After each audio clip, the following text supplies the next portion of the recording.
ಮಾನ್ಯ ಸಭಾಧ್ಯಕ್ಷರೇ, ಇವತ್ತು ರಾಜ್ಯದಲ್ಲಿ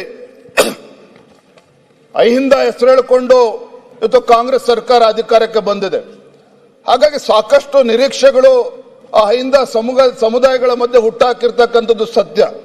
ನಮ್ಮ ರಾಜ್ಯದಲ್ಲಿ ಸರಿಸುಮಾರು 1.5 ಕೋಟಿಯಷ್ಟು ಇವತ್ತು ಒಂದು ಹಿಂದುಳಿದ ಸಮುದಾಯಗಳು ಇವತ್ತು ಇರುವಂಥದ್ದು ನಮ್ಮ ರಾಜ್ಯದಲ್ಲಿ.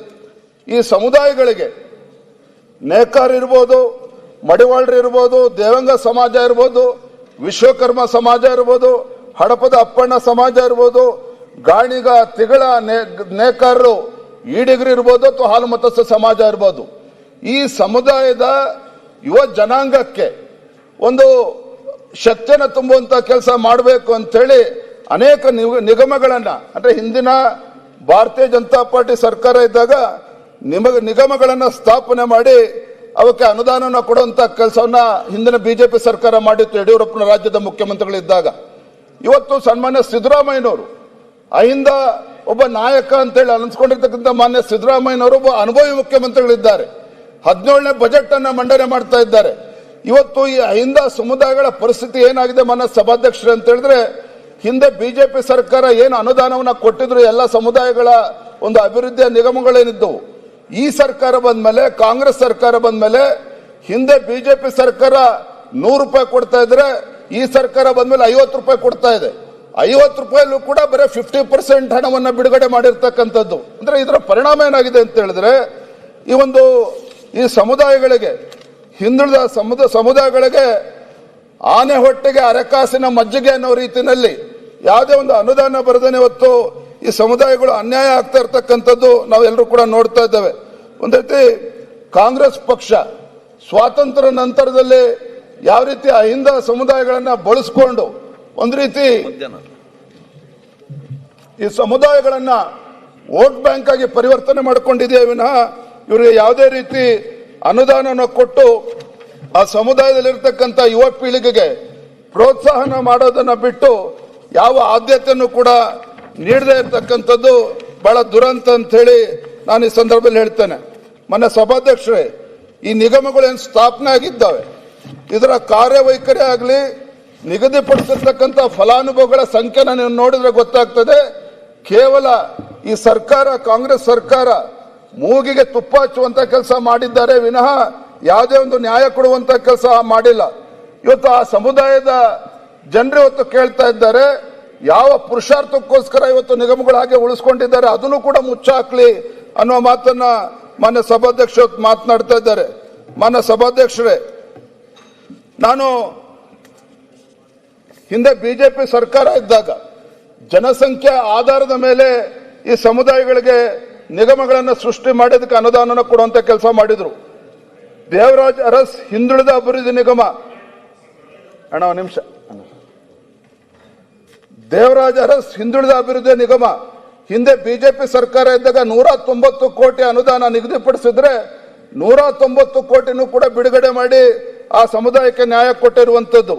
ಅದೇ ರೀತಿ ಮರಾಠ ಅಭಿವೃದ್ಧಿ ನಿಗಮಕ್ಕೆ 100 ಕೋಟಿ ಅನುದಾನ ನಿಗದಿ ಮಾಡಿದ್ರೆ 100 ಕೋಟಿನ ಕೊಟ್ಟಿರುವಂತದ್ದು.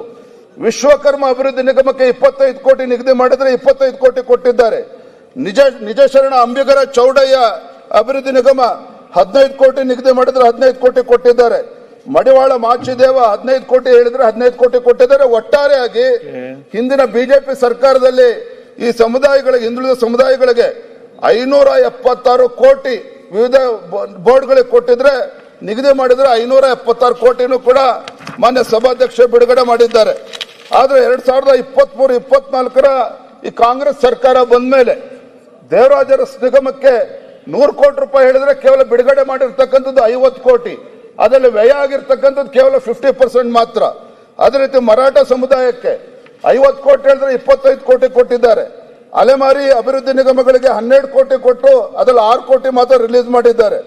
ಮಡಿವಾಳ ಮಾಚಿದೇವ 9 ಕೋಟಿ ರೂಪಾಯಿ ಹೇಳಿದ್ರೆ ಕೇವಲ 4.5 ಕೋಟಿ ಕೊಟ್ಟಿದ್ದಾರೆ. ರಾಜ್ಯ ಕಾಡುಗೊಲ್ಲ ಅಭಿವೃದ್ಧಿ ನಿಗಮ 15 ಕೋಟಿ ಹೇಳಿದ್ರೆ ಕೇವಲ 7.5 ಕೋಟಿ ಇವತ್ತು ಕೊಟ್ಟಿರ್ತಕ್ಕಂಥದ್ದು ಹಿಂದಿನ ಬಿಜೆಪಿ ಸರ್ಕಾರ. ಕಾಡುಗೊಲ್ಲ ಅಭಿವೃದ್ಧಿ ನಿಗಮಕ್ಕೆ 20 ಕೋಟಿ ಹೇಳಿದ್ರೆ 20 ಕೋಟಿನೂ ಕೂಡ ರಿಲೀಸ್ ಮಾಡಿ ಖರ್ಚಾಗಿರ್ತಕ್ಕಂಥದ್ದು ನಾವು ನೋಡಿದ್ದೇವೆ ಮಾನ್ಯ ಸಭಾಧ್ಯಕ್ಷರೇ. ಒಟ್ಟಾರೆಯಾಗಿ ಇವತ್ತು ಅಹಿಂದ ಸಮುದಾಯಗಳು ಯಾವ ನಿರೀಕ್ಷೆಗಳನ್ನ ಸರ್ಕಾರದ ಬಗ್ಗೆ ಇಟ್ಕೊಂಡಿದ್ರೋ, ಯಾವ ಕನಸುಗಳನ್ನ ಸರ್ಕಾರದ ಬಗ್ಗೆ ಇಟ್ಕೊಂಡಿದ್ರೋ, ಅವರ ಕನಸುಗಳು ಇವತ್ತು ನುಚ್ಚುನೂರಾಗಿರ್ತಕ್ಕಂಥದ್ದು ಸತ್ಯ ಮಾನ್ಯ ಸಭಾಧ್ಯಕ್ಷರೇ. ಇವತ್ತು ಕೂಡ ನಾನು ತಮ್ಮ ಮುಖೇನ ಮಾನ್ಯ ಹಣಕಾಸಿನ ಸಚಿವರಾಗಿರುವಂತಹ ಮಾನ್ಯ ಮುಖ್ಯಮಂತ್ರಿಗಳಲ್ಲಿ ವಿನಂತಿ ಮಾಡ್ತೇನೆ, ಮುಂದಿನ ದಿನಗಳಲ್ಲಾದರೂ ಸಹ ಈ ಸಮುದಾಯಗಳಿಗೆ ನ್ಯಾಯ ಕೊಡುವಂತ ಕೆಲಸ ಆಗಬೇಕು.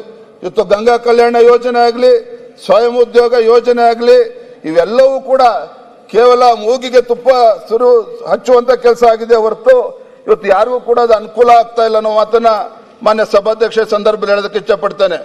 ಮಾನ್ಯ ಸಭಾಧ್ಯಕ್ಷೆ, ನಾವು ಭಾರತೀಯ ಜನತಾ ಪಾರ್ಟಿ ಹಲವಾರು ಬಾರಿ ಸದನದ ಒಳಗಡೆ ಮತ್ತು ಸದನದ ಹೊರಗಡೆ ರಾಜ್ಯ ಇವತ್ತು ಹಣಕಾಸಿನ ಪರಿಸ್ಥಿತಿ ಸರಿ ಇಲ್ಲ, ರಾಜ್ಯ ಇವತ್ತು ದಿವಾಳಿಯತ್ತ ಸಾಗ್ತಾ ಇದೆ ಅನ್ನುವ ವಿಚಾರವನ್ನು ಹಲವಾರು ಬಾರಿ ಹೇಳಿದ್ದೇವೆ. ಅದಕ್ಕೆ ಆಡಳಿತ ಪಕ್ಷದವರು ಕೂಡ ನಮ್ಮನ್ನು ಟೀಕೆನೂ ಕೂಡ ಮಾಡಿದ್ದಾರೆ. ಕರ್ನಾಟಕ ಸರ್ಕಾರ ಕೊಟ್ಟಿರ್ತಕ್ಕಂಥ ಗ್ಯಾರಂಟಿ ಇವತ್ತು ಇಡೀ ದೇಶಕ್ಕೆ ರೋಲ್ ಮಾಡೆಲ್ ಅಂತ ಹೇಳಿ ಪ್ರಚಾರ ಮಾಡಿಕೊಂಡು ಹಿಮಾಚಲ ಪ್ರದೇಶದಲ್ಲಿ ಮತ್ತು ತೆಲಂಗಾಣ ರಾಜ್ಯದಲ್ಲಿ ಕಾಂಗ್ರೆಸ್ ಸರ್ಕಾರದ ಪರಿಸ್ಥಿತಿ ಏನಾಗಿದೆ ಅಂತ ನಾನು ಮತ್ತೆ ಉಲ್ಲೇಖ ಮಾಡೋದಕ್ಕೆ ಹೋಗೋದಿಲ್ಲ. ಆದರೆ ಒಂದು, ಕಳೆದ ಬೆಳಗಾವಿಯ ಚಳಿಗಾಲದ ಅಧಿವೇಶನದಲ್ಲಿ ನಮ್ಮ ಸದಸ್ಯರಾಗಿರ್ತಕ್ಕಂಥ ಮಹೇಶ್ ತೆಂಗಿನಕಾಯಿ ಅವರು ಗೃಹಲಕ್ಷ್ಮಿನಲ್ಲಿ ಕಳೆದ ಫೆಬ್ರವರಿ ಮತ್ತು ಮಾರ್ಚ್ ತಿಂಗಳಲ್ಲಿ ಆ ಕಂತುಗಳನ್ನ ಬಿಡುಗಡೆ ಮಾಡಿದ್ದೇನೆ ಸುಮಾರು 5,000 ಕೋಟಿ ರೂಪಾಯಿ ಅದು ಏನಾಗಿದೆ ಅಂತ ಹೇಳಿ ಸಂಬಂಧಪಟ್ಟ ಸಚಿವರು ಕೂಡ ಉತ್ತರ ಕೊಟ್ಟಿಲ್ಲ. ಮಾನ್ಯ ಹಣಕಾಸಿನ ಸಚಿವರು ಕೂಡ ಇವತ್ತಿಗೆ ಉತ್ತರ ಕೊಟ್ಟಿಲ್ಲ. ಆದ್ರೆ ಇವತ್ತು ಕೂಡ ನಾನು ತಮ್ಮ ಮುಖೇನ ಮಾನ್ಯ ಹಣಕಾಸಿನ ಸಚಿವರಾಗಿರುವಂತಹ ಮಾನ್ಯ ಮುಖ್ಯಮಂತ್ರಿಗಳಲ್ಲಿ ವಿನಂತಿ ಮಾಡ್ತೇನೆ, ಮುಂದಿನ ದಿನಗಳಲ್ಲಾದರೂ ಸಹ ಈ ಸಮುದಾಯಗಳಿಗೆ ನ್ಯಾಯ ಕೊಡುವಂತ ಕೆಲಸ ಆಗಬೇಕು.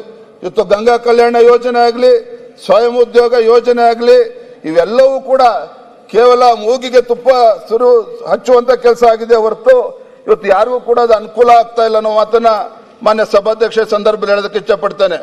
ಮಾನ್ಯ ಸಭಾಧ್ಯಕ್ಷೆ, ನಾವು ಭಾರತೀಯ ಜನತಾ ಪಾರ್ಟಿ ಹಲವಾರು ಬಾರಿ ಸದನದ ಒಳಗಡೆ ಮತ್ತು ಸದನದ ಹೊರಗಡೆ ರಾಜ್ಯ ಇವತ್ತು ಹಣಕಾಸಿನ ಪರಿಸ್ಥಿತಿ ಸರಿ ಇಲ್ಲ, ರಾಜ್ಯ ಇವತ್ತು ದಿವಾಳಿಯತ್ತ ಸಾಗ್ತಾ ಇದೆ ಅನ್ನುವ ವಿಚಾರವನ್ನು ಹಲವಾರು ಬಾರಿ ಹೇಳಿದ್ದೇವೆ.